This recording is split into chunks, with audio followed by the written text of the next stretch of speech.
Concrete போடுறதுக்கு முன்னாடி நம்ம சென்ட்ரிங் அடித்ததோட லெவல் பார்த்திங்கன்னா எல்லா பக்கமே ஒரே மாதிரி இருக்கிற மாதிரி நம்ம செக் பண்ணணும். அதுக்கு நம்ம டியூப் லெவலில் பார்க்க போகிறோம். டியூப் லெவலில் தண்ணி பிடிச்சிட்டு 2 செங்கல் எடுத்து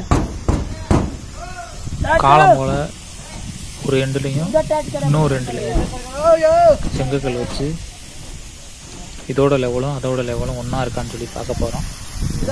இது மாதிரி நம்ம ஒவ்வொரு பேலையுமே நம்ம செக் பண்ணுவோம். செக் பண்ணி உயரமாக இருந்துச்சுன்னா கீழே இருக்கிற ஜாக்கியை கீழே இறக்க சொல்லுவோம். இல்லை டவுனாக இருந்துச்சுன்னா ஜாக்கியை யூஸ் பண்ணி மேலே ஏற்ற சொல்லுவோம்.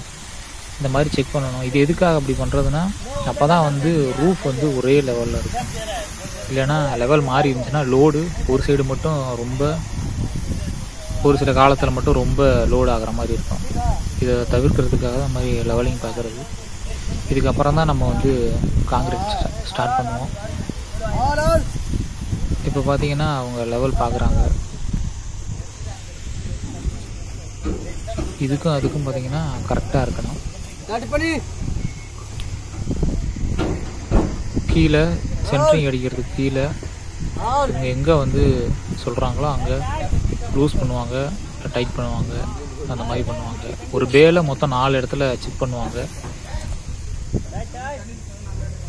உங்களுக்கு இந்த வீடியோவில் தெரியுதான்னு தெரில, அந்த வாட்டர் லெவல் மட்டும் இந்த இடத்துல கீழே லூஸ் பண்ண சொல்லி சொல்கிறாங்க. செக் பண்ணி முடிச்சாச்சுன்னா காங்கிரீட்டை ஆரம்பிப்பாங்க. செக் பண்ணியாச்சு, காங்கிரீட்டை ஸ்டார்ட் பண்ணலாம்.